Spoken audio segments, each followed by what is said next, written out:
Nigeria to pick up Seseko Ayoktabi and ship him to La République du Cameroon the same day. Usually, when things like this happen, the international community, the oppressor, and the people involved in this crime, they will be observing the initial reaction of the victims. They will be watching and seeing how the Biafran people are going to react.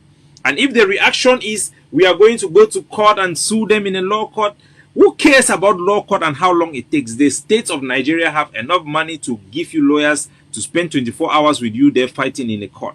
They want to see how you are going to react. It's going to determine how flexible they are and what they are going to do to proceed with this particular issue. The Biafran youth should not miss the opportunity that we, the Ambazonian people, we missed when Seseko was picked up. You cannot allow a bunch of people who might be in your organization or within the Biafran movement as a whole that have been put there to suppress your reaction. You have to do the right thing. And the Biafran people have to know that this is not a defeat. This is not a blow for the Biafran movement. As a matter of fact, Nnamdi Kanu have been a pacifier. He has been somebody who has been tempering down the heat of the Eastern Security Network. In discussion that we picked up in our interaction with the organization of the IPOD and the Eastern Security Network, Nnamdi Kanu have been the voice of peace. He has been the voice of restraint. I have been shouting in this my show, telling the Biafran people, you have to rise up, you have to pick up arms. It's time for you to declare your state. It's time for you to kick out Nigeria from Biafra. You cannot allow agents of Nigeria, agents of colonialism in your territory. These are the people going around identifying the people who are important. These are the people doing strategic monitoring of your children, your women, what you eat, what you drink. These are the people who are going to strangle you when the time comes. With the death of Akonso, remember, they went to his house, they burned down his house, and these people are walking around your street. You cannot allow this to happen. If independent is the way, the Biafran people who are very religious, Nnamdi Kanu, who is very kind. I remember when he called the Eastern Security Network and tell them to go back to the bush, to fall back and declare unilateral ceasefire within a period, to just keep things cool, because he's a man of thought. Now, the Nigerian government is going to face a new breed of leaders that are going to emerge, not from IPOD, but from the Eastern Security Network, which has been the military wing. Leaders from that military wing are going to emerge. They are going to be hard to be identified. They will not want to put their face forward like Nnamdi Kanu had put his face forward. They are going to have a hard time to have somebody to moderate. The international community also is going to have a hard time to find somebody to dialogue on the Biafran side, because it's going to be now war. War, uncontrollable anger is going to build up, pick up steam.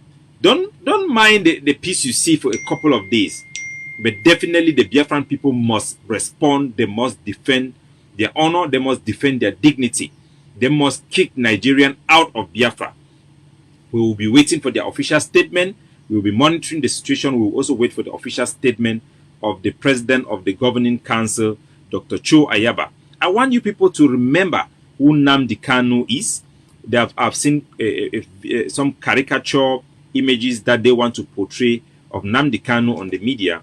But watch this video and let the Biafran people be resilient to know that Nnamdi Kanu has anticipated a day that he could be killed. This is a fearless leader who had stood the ground in Nigeria, in Biafra land, fearlessly. Remember that.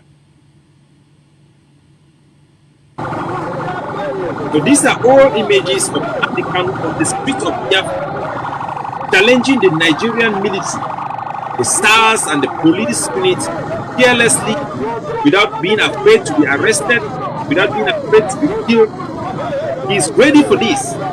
You should know that he is ready for this, and the Biafran people should back him up as he leads the charge of Biafran to dig out Nigeria from Biafra. Remember, it is Nigeria who is in Biafra. It's not Biafra who is in Nigeria. Make no mistakes. This is Nnamdi Kanu when he was on the ground. Somehow you have Fulani cattle going around there, which is very symbolic.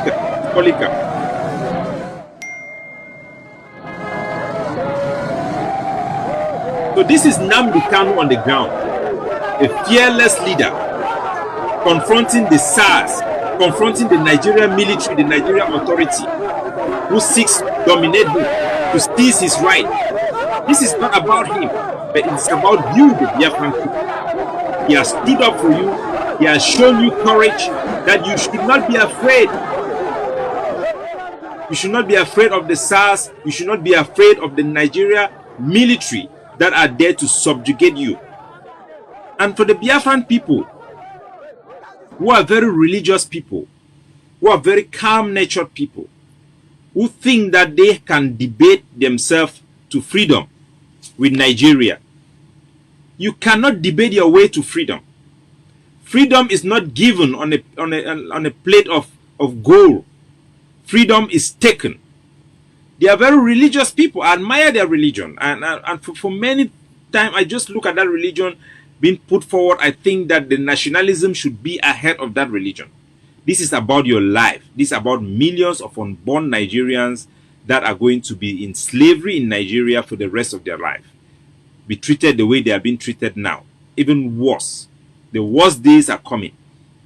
The Biafran people have to know that their independence is settled. They have made up their mind. It is something that is backed by 90% of the Biafran, and they should act upon it. Nigeria is never going to give you referendum. It is never going to happen. If referendum come, it is independence for Biafra. Nigeria is in Biafra. Practical solution is get Nigeria out of Biafra. Start to build your institution of a free nation. Exert yourself.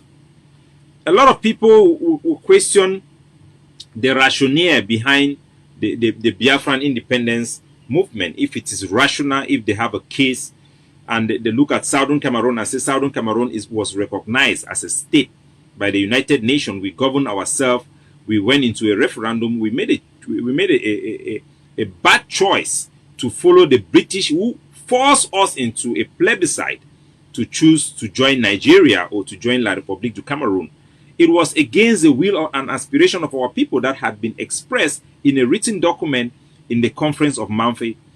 And I want to make this case for the Biafran people so that they should know and they should be convicted in their heart that this is not just, they are feeling of wanting to be free from Nigeria, to want to exercise their independence.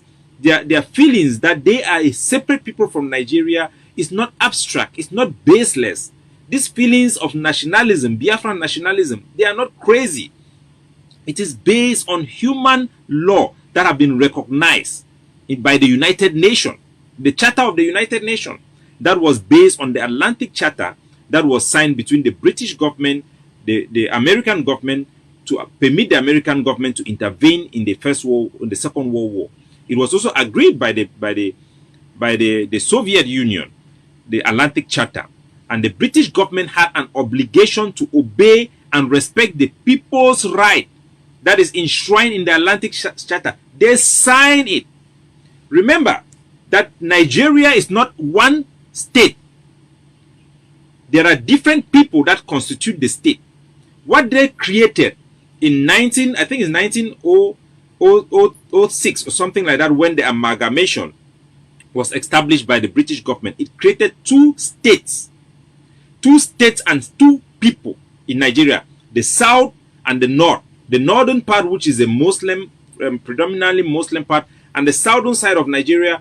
In the evolution of these states that divided into the southeast and southwest, you have the Biafran state, which is a state. It has a house of Congress. In Onugu, it has its parliament. It had built its system of making its own laws, and had meets the definition of a people.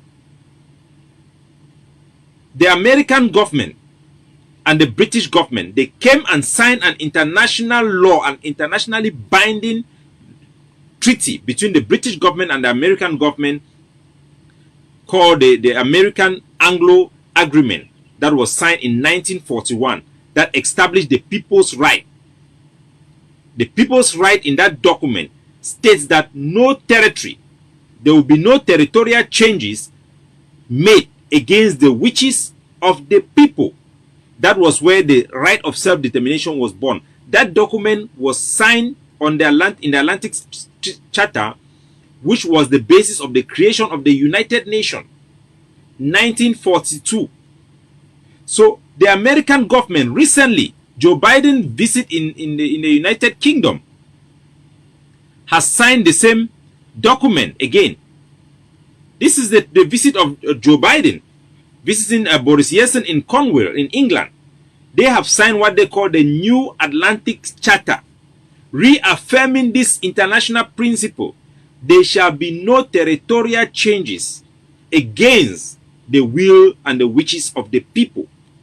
The people that constitute Biafra land were seen as a people within the context of what we have as Nigeria, the eastern region of Nigeria. They have their parliament, they had their way of making consensus. The Nigerian government could not create Nigeria that will violate their will and their wish. It is the will and wish of these people to be free from Nigeria rule, because this experiment called Nigeria have failed. They have that right. It is based on international law and on international treaty.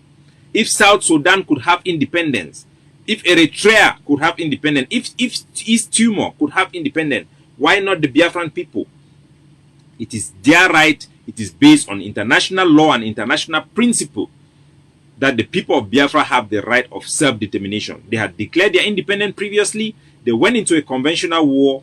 This time around, they are more smart and they can beat Nigeria using guerrilla tactics. They don't need to fight a conventional war with Nigeria. They need to just kick Nigeria out of their state, to leave them alone and decide on their own governance. Remember that this principle of international law guarantees self-governance. The Biafran people will decide how they want to be governed. They have separated them in this evolution of amalgamation for the purpose of suppressing their right and keep them under the control of a central government, which is a puppet of the Western society that seeks to exploit their oil, and handed it to the Mbororo, how do they call these people?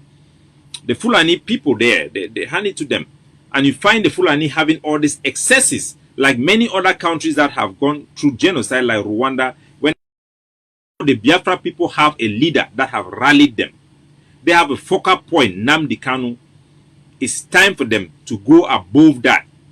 That while Nnamdi Kanu will be going through this, they will fight not just to liberate Biafra, but to liberate Nnamdi Kanu, because Nnamdi Kanu will not be liberated by the courts. This is not a crime. He is not a criminal. All this case against him are politically motivated. They are designed to keep him captive, so that the so-called Nigerian government can continue to exploit Biafra. So we, the Ambazonian people, through the Ambazonia Governing Council, under the leadership of Dr. Cho Ayaba, we are allied with the Biafran people, and we stand with them during this period. We stand with Nnamdi Kanu during this period. Let them be resilient. Let them continue to fight for their freedom. We stand hand in hand with them. As allies, we will stand with them in battle. We will fight with them. We will protest with them. We will be with them all the way till Biafra become independent. We are neighbors. We are going to build good relationships, road cross-border trade. We are going to have the best relationship. Biafra and Ambazonia will be the base of an African that upholds international law, an African that preserves the dignity of the entire African, and that is going to forge the unity of the African states based on equality. You cannot unite without identifying what units you are uniting or respecting the various units. We stand for an Africa that respects the people's right and the people's aspiration. People's first, African for Africans. If Nigeria is for Nigerians, then who are the Nigerians? The Biafra people are part of that Nigeria. So what is the interest of those Biafran people? What is the interest of those Biafran people? The interest of those Biafran people is to meet their aspiration. Their aspiration is to govern themselves and decide their political outlook, which is for separation and independence. It will take nothing from anybody. Give them their freedom. You can take the oil, negotiate about taking the oil. The Biafran people are not interested, and they are not motivated primarily because of oil. They are motivated by their dignity that has been violated in the creation of Nigeria without their consent, without protecting their interests as a people and as a state, and undermines their right to self-govern themselves as a unit. So we stand with Nnamdi Kanu, we stand with the IPOD, we stand with the Eastern Security Network, and I just want to encourage the Biafran people that this is not the end, this is the beginning of a new era for them. And they must seize the opportunity, they must do the right thing, they must gather themselves across the globe, because that is their strength. That is what scared the occupier and the colonizers. They are afraid of you. The Biafran people protest in China. Can you imagine? In Guangzhou. So now they have touched you. They have stepped on the tail of the lion. Nigeria have stepped on the tail of the lion. And that lion have to roar. That lion have to show the world what it's got. Because if you fail to produce results now, then they have qualified, they have quantified you, they have measured you, and they have weighed you, and they will treat you accordingly. God bless you. Let's stay tuned to Ambazonian Communication Network, which is shown all across the globe, and on our Facebook page. And make sure you subscribe on my YouTube channel for continue to receive messages, because our Facebook page is being targeted for suppression. So we will focus more on YouTube and on our national television. And I want the Biafran people to not believe that the international community will just jump and help them. You have to fight and liberate yourself. Remember that on Biafra Memorial Day, on your Independence Day, you had a ghost town, and the whole Biafran territory was shut down to observe that Memorial Day, and no international press covered it, because the revolution will not be televised. The revolution shall not be televised. Revolution are spoken by, are being publicized by real revolutionary like us. You have to abandon all those big PhD holders to come in there with all their political calculation, and look for leaders who are like Nnamdi Kanu. His qualification is his love for Biafra, his selflessness, his uncorruptibility. Those are the leadership qualities you should seek. They should be put above PhD. PhD is an addition. Without all these qualities, you cannot have a real leader. Without all this quality, you cannot have a good leader. You look first, not the educational qualification in educational system that are meant to brainwash and assimilate people, but you have to look at their track record. Look at their willingness to die for you, their willingness to sacrifice themselves to you.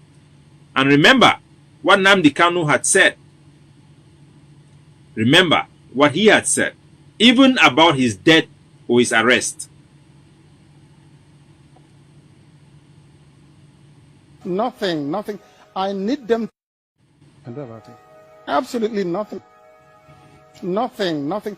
I need them to understand this. We've crossed the Rubicon, the point of no return. There is nothing anybody can do. If I'm alive, if I'm dead, if I'm wherever I may be, Biafra will come. If I'm dead, it's even better, because it will come far more quicker. So this is the image I want you to remember and to hold tight about Nnamdi Kanu. Do not follow or be trapped or be deceived or be lured by the Nigerian mafia with those still images or any image that you see for real of him while he is in captivity. He is a lion man. He will never be broken. He will continue to stand. And any image you see for about him out there by the Nigerian government, do not remember, always remember that his real image are this what he has been given to you every day on his podcast, spending nights and day campaigning for you, speaking for you, backing for you, preparing for your freedom, doing the hard work on the ground to make sure that Biafra can protect itself and defend itself and free itself. It's time for you to realize that Nigeria had already declared war against Biafra long ago. These are just the consequences. You must kick Nigeria out of your territory. That is the right thing to do, and you are capable of doing it. Learn from the Ambazonians. We have made our territory ungovernable from Cameroon. We have made it unprofitable The governing council and the Ambazonia Defense Forces have made sure that the occupation of Ambazonia will cost Cameroon more than they benefit from us, so that they can pack their bags and go. We have liberated over 80% of our territory. Dynamically, we control our territory. There is no Cameroon administrators in areas that we control. We have kicked them out. They are remaining in their bunkers, in their military camps, where we will be bleeding them to leave our territory. The Biafran people have to know that history have proven that this is the only path for independence and the only path for freedom. Freedom comes at a cost. If you want freedom, you must be willing to pay the price, and that price is now. Do not let people who are happy slaves, who are making money from the system, to hold you down. But let the youths, let those who are real revolutionary take the lead, and you will have your freedom. It is inevitable, as Nnamdi Kanu said. The point of no return have arrived for the Biafran people. God bless you.